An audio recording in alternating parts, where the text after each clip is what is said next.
Hello, friends. Welcome back to the Biz Alchemist podcast. I am your host, Fallon Jordan, and we are meeting with amazing, beautiful entrepreneurs and healers who are sharing their story of when they received their gifts and then just kind of the story of using those gifts for humanity in the way of entrepreneurship. And have one of my favorite people here and one of my favorite transformational stories, which is that of Mira Kelley's. Thank you so much for being here, Mira.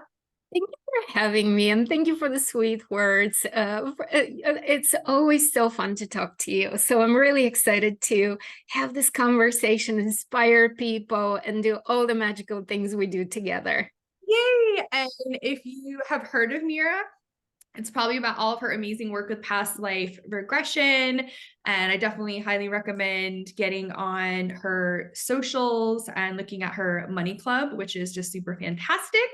And on the formal intro, Mira is a consciousness architect, a speaker, and a best-selling author. And one of her books is 18 Languages, international bestseller, which I think is so cool. One of the things I always wished and like at some point would like to do is like learn more languages. I just think that like that's the coolest thing ever. So I love that for you. And that was her book, Beyond Past Lives. Fantastic. You may have seen Mira on several TV shows and radios, including Gaia, which if you don't already have Gaia TV, I highly recommend. It's amazing. And Mira's work has been promoted by Dr. Dyer, Dr. Weiss, and Anita Moorjani and Cathy Byrd. And I don't know if we talked about this before, but the book by Weiss was like the book that just all these feelings I'd had deep down, like all these recurring dreams, like that was the book that was like, okay, I'm not crazy. Like this is for real, this past life stuff. So amazing to know of that. Wow. Yeah. Yeah, it's amazing. Because when I read some of your other bios, I saw like how much you've worked with him. And I'm like, oh my God, like Mira's like really actually been with me for like 20 years. Like when I first came across Brian. So thank you so much for living your mission for so long. And I would love for you to just kind of dive in what you went to school for and that journey, and then everything that's transformed to where you are today, because it's just really miraculous. Thank you. And really, it has been a journey. I went to school to be a lawyer, and I practiced law and at a very high pace, high pressure level in New York City in a large law firm. And at a certain point, I became aware of the possibility of me doing past life regressions. I was so in love with the process and with the experience because I had benefited from it. I had healed supposedly unhealable physical condition that I was told I'm going to have for the rest of my life. And it took a couple of sessions because, the first time around during my first regression, I was too tense and I couldn't let anything happen. And the second regression was really meaningful in more ways than I could possibly put. Not only did it bring healing, but it opened the door to, this is extraordinary, right? As a tool, as a way of transformation, as answers. And so from there on, I wanted to share regression with everybody who would listen, right? I became one of those people who was like, I know the answer. Let me share with you what is possible. And then eventually it upgraded in my head of, but what if I do this in order to support myself? And of course, the moment spirit gives us a message like that, then the ego mind, the fear mind, all the programming comes through and says, yeah, but, right? Yeah. And so for me, it was, yeah, but how are you going to support yourself? Yeah, but. And so when I began my journey, it really became a journey of working through fear and changing my beliefs around what is possible with work and gifts and talents, right? That was my biggest work right there. And everybody who is on that journey of transitioning from the safety of a career, the safety of a job, knows what I'm talking about, because we all needed to make that jump. And those of us who were raised with entrepreneurship ideas by our parents, you're so lucky, because you were told ever since you were little to, go build your empire. In Right. my case, I had to believe in myself. I had to build up that belief that the source of security and stability in my life is not a job, is not a company, but it's me, right? I am the one I can trust. And from there on, I had to change my definition around money and being paid for my gifts and talents. And so here we are today. It's been a journey. Yeah. It's so amazing. And so I just want to back up, if you didn't catch this for some reason, like, you were a lawyer in Yeah. New York City at a big law firm. So if Mira can do it, you can do it. Seriously, with a ton of student loan debt, with New York City level of rent prices to pay, right? It wasn't. I would look at everything that needed to get covered, and I'll be like, oh my God, what are we thinking, right? And so I had to keep leaning back into, I trust myself. I trust the universe. I trust that if I have these gifts and talents, God didn't give them to me for nothing, right? I can trust these gifts and talents if I use them, if I spontaneously follow them, if I let them serve others, that they will serve me as well. Right. Love that. And there reached a place in which I was ready, and life held me, right? Because at first I was very much afraid, but what if I jump and then a year later I'm back submitting resumes and applying for jobs, right? And so somebody gave me a very good advice. They said to me, don't jump if you don't think you can survive, right? Do this slower. You don't need to push yourself and ask unbelievable things of yourself. So it really took a year to do a lot of tapping, a lot of EFT tapping, a lot of regression to work through all those beliefs, and to really come to the conclusion for myself that I'm here. Let's do this, right? The regret of not living a fulfilled life is scarier than what could be, right? Yeah. Mhm. Yes. Absolutely. Yeah. And I think that's one of the powerful things about what you do and then your story to getting there is, you do help other people with past life regression. You help other people with EFT. I love tapping with you on Spotify. It's so fun. Thank And you. it can really just be these things. I mean, past life regression can be 90 minutes and EFT can be 10 minutes. And it's like major transformation. Absolutely. Absolutely. It's really exceptional. And so for those of us, if I may share, definitely look into the stories you tell yourself about money, what's possible for you and money, but also look into what you tell yourself is true about work, right? You and work.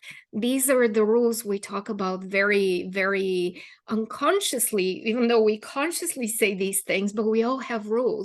So I've heard people, when I say to people, what are your rules around money? They say money comes when I want it, or money comes when I work hard, or right. Everybody has their own rules. So definitely look into the stories you tell, because that's exactly what we experience. And same thing goes with work. There is this experience within us that so many of us don't feel understood. And so many of us believe that our best work is not understood by people, and that people wouldn't want to pay for it. And yet, you and I, as consumers, we want other people's best work, right? Their gifts and talents. There's no one-sided coin. If somebody has something to offer, there's somebody else in the marketplace who is looking for it. But how many of us go around saying, well, people are stupid, people are superficial, people will put up with, I censored myself there. so that there builds up a lot of resentment in terms of, I'm trying to reach people, I'm trying to serve, and yet I'm not. But the answer is always look into what you tell yourself is true about people understanding your best work. So yeah. 100%. And even that concept of work, I love this exercise where you write down all the different jobs that you've had like even babysitting when you were 12 years old. Okay. And so you write down all the jobs that you've had, and then you write down the compliments you received during that job. So compliments about the, the type of person that you are, or maybe they complimented on your fashion.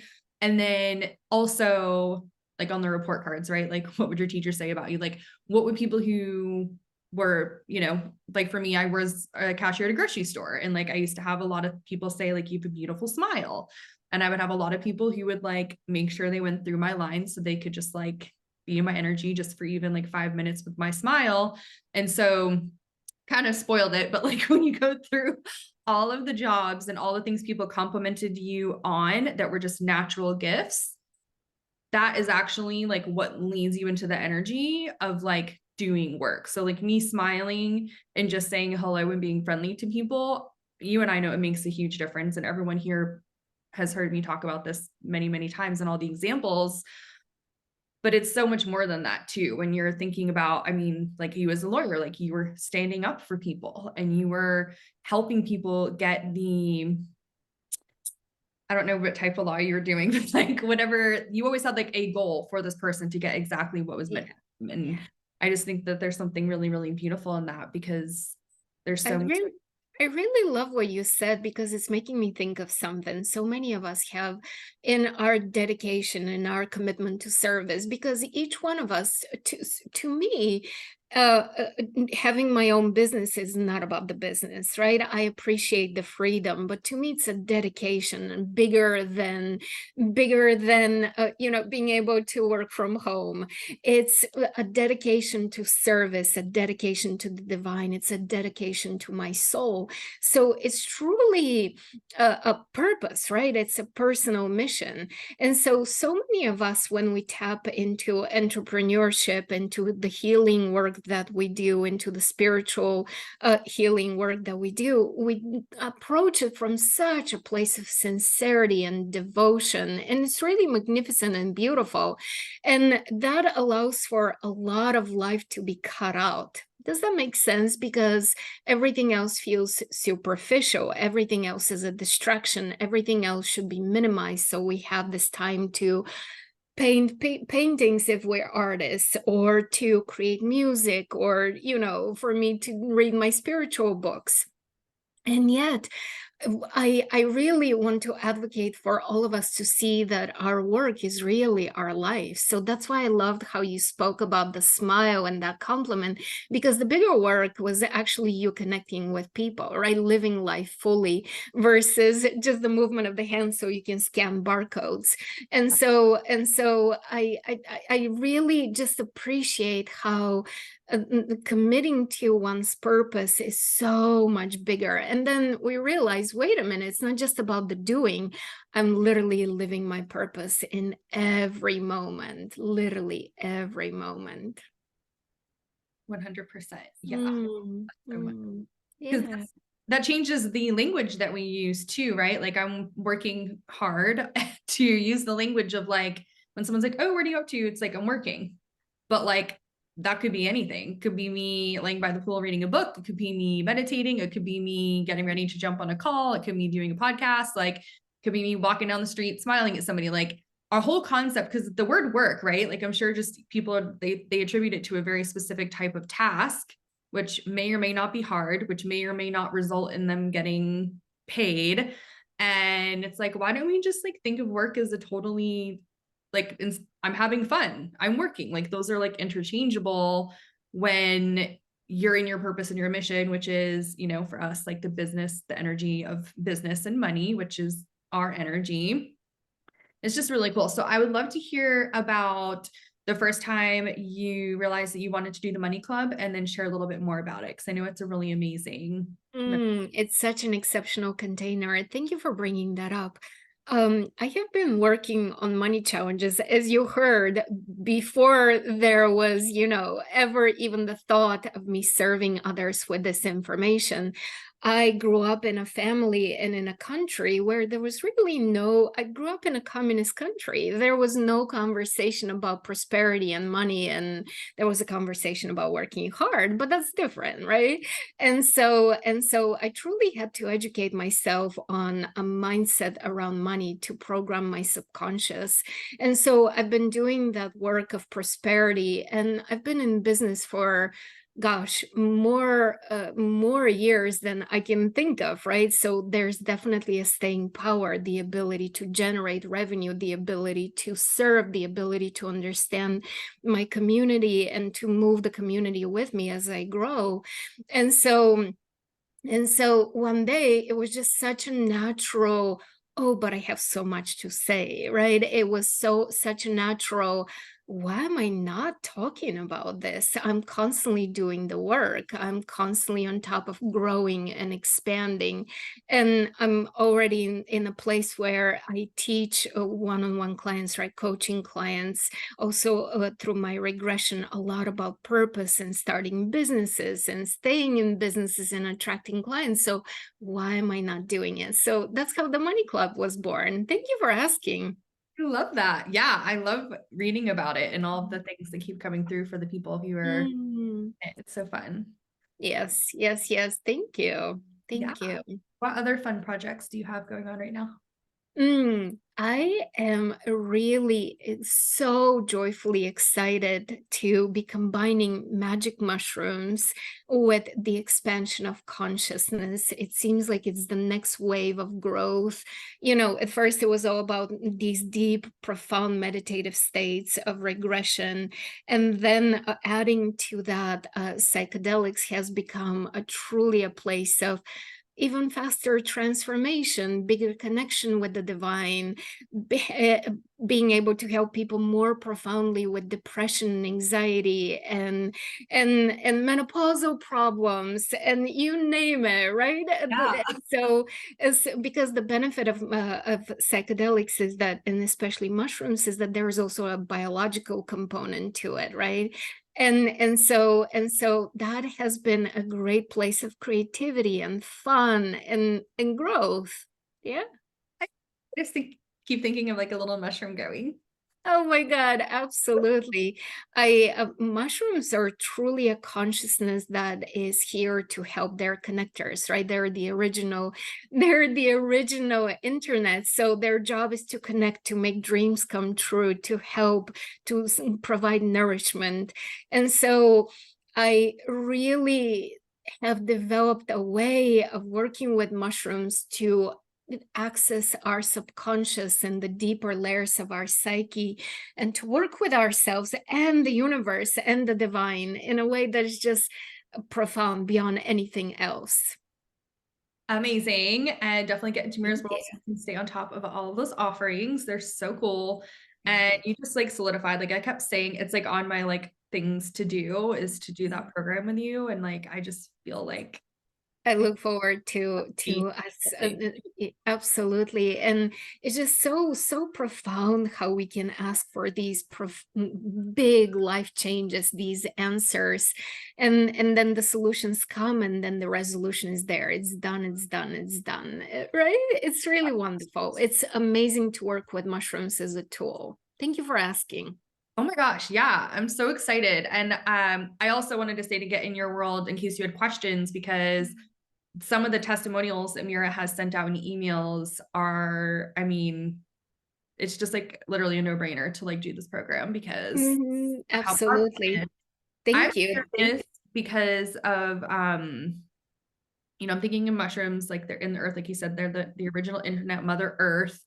And then the menopause thing, like I feel like there's something really biological, spiritual there. Do you want to share maybe like a story or like what you think I'm trying to say? Oh my God, absolutely. So I'm thinking of three people right now who had in different phases of their menopausal journey have reached out and told me this has been the solution. Nothing else has helped. I'm able to sleep. I don't have these symptoms. Right, all of that, all of that.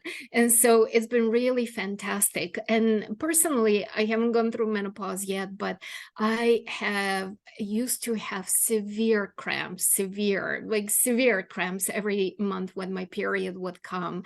And all of that went away and vanished when I started microdosing and doing bigger journeys too. So that's why I was saying it's really a multi-tiered way of us benefiting from mushrooms being in our lives, not just biologically, as I just gave those examples, but also spiritually, also emotionally. It's really amazing, really amazing. That is And cool. I have to tell you, every day I learn something new. The other day I learned that microdosing is exceptional for people with vertigo. And of course, how would I know, right? Until a client said to me, this is helping. Or another client said to me, this is doing wonders for my depression and for my libido. Is this normal? And I'm like, it's normal for you, right? And so I feel like every day I'm learning so much and falling in love with mushrooms even more, because it's not just the emotional healing, it's also what else is possible and available, right? Yeah, like my mind is kind of blown. My friend has like the most horrendous periods you can't even imagine. And like, Mm-hmm. this is totally something that Yes, yes. So tell her to reach out to me. Yeah. you will, like Yeah, literally when we're yeah, done. yeah, absolutely. And so when it comes to mushrooms, it's a whole world of opportunities because they're a tool, right? Much like a knife. You can use the knife for anything. You can even screw a screw with a knife if you choose to, right? It might be a little challenging, but we can figure it out. So same thing with mushrooms. They're such a partner. And so every time I not only microdose but do a bigger journey, I always approach it from a place of this is my intention and this is what I need help with. And one of the most profound experiences, I have so many stories I can share, but one of the biggest takeaways for me is the feeling, the awareness of how much I matter. And it's a silly thing to say, right? And I'm not talking about my value and my worth in terms of being a human. I'm talking about how the universe hears me. The universe is here for me. I feel heard. I feel held. I feel valuable. I feel such a sense of connection to life, not in a way that I'm special, not in a way that there's any, none of it. I can tell you the same is true for you, right? And for my next door neighbor.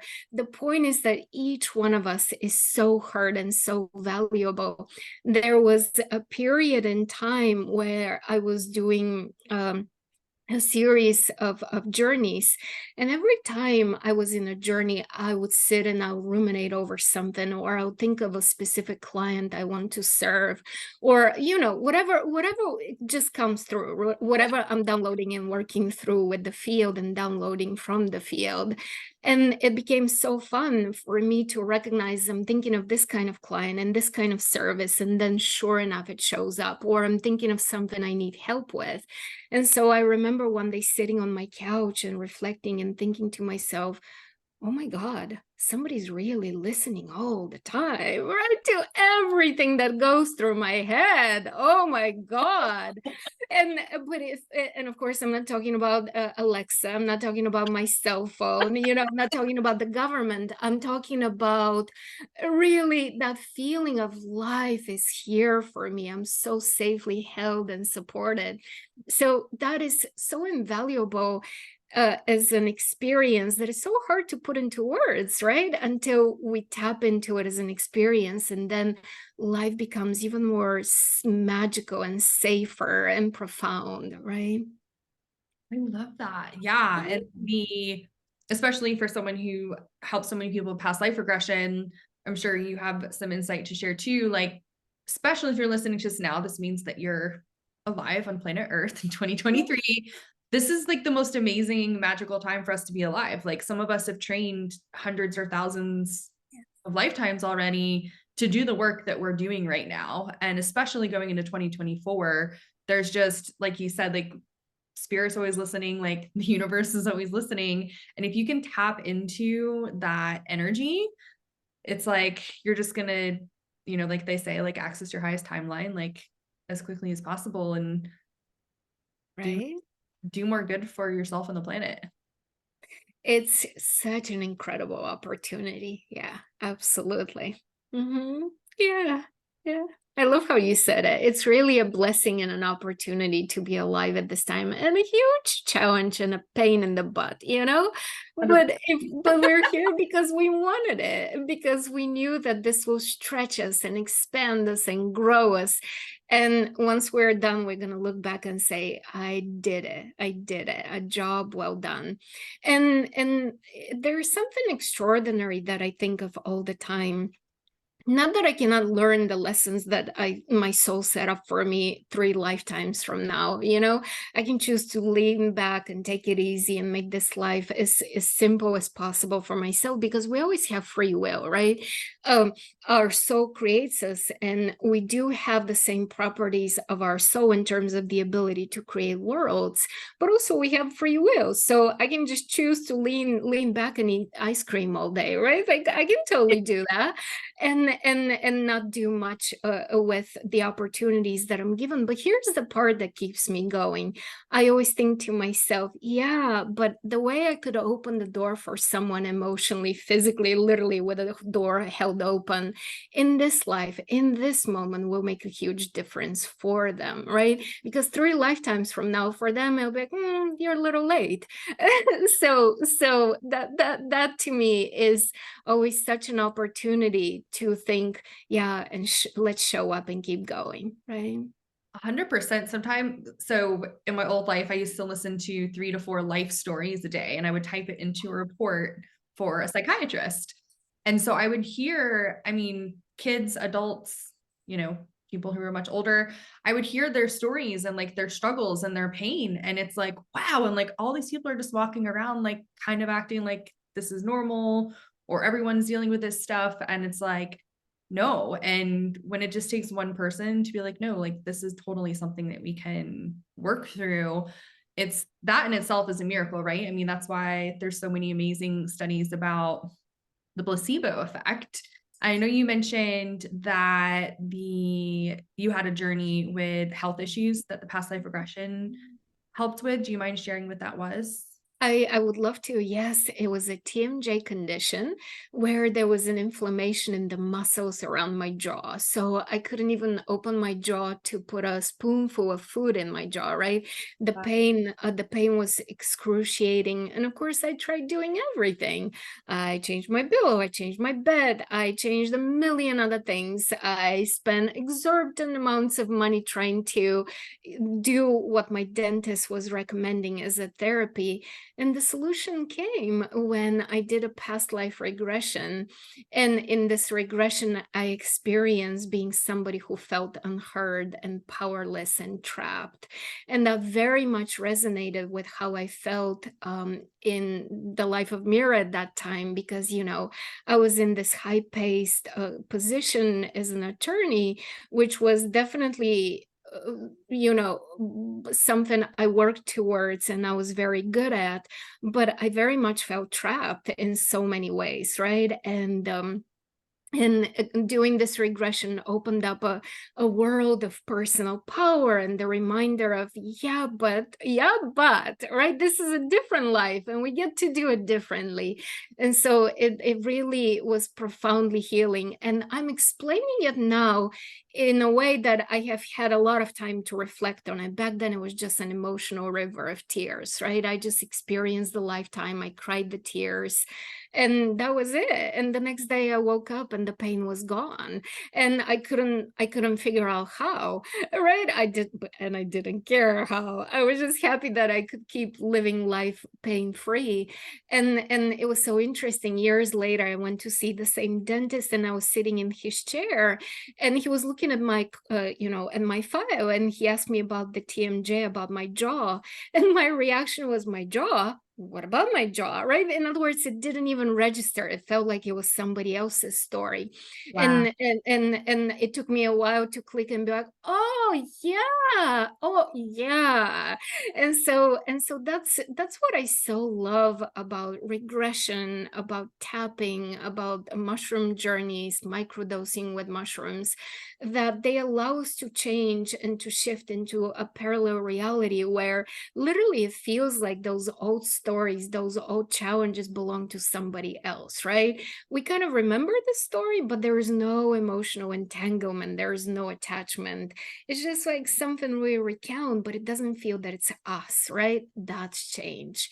And so that's why I'm behind these tools, because I like practical results, right? We all want practical change in our lives. That's why I use all these tools, because we're here for the change. That is amazing. So I, for some reason, didn't know or forgot. I thought it was something else, because when I think of you, I think of your voice. Like I love hearing your voice. And Thank then I you. think of your like your beautiful facial structure. Like you have those big cheekbones and this Thank perfect you. jawline, this big smile. Like how crazy is that? Thank you. That I was want to share something that I just wanna put out there for all our people who are healers and who are looking to serve even bigger and better. I had a lot of challenges with my voice, right? And so one day, I had a hard time speaking in front of people. I had a hard time projecting my voice, right? All those things. And I was really moved and inspired by what Wayne Dyer shared about his own voice. He said, I just have a big voice.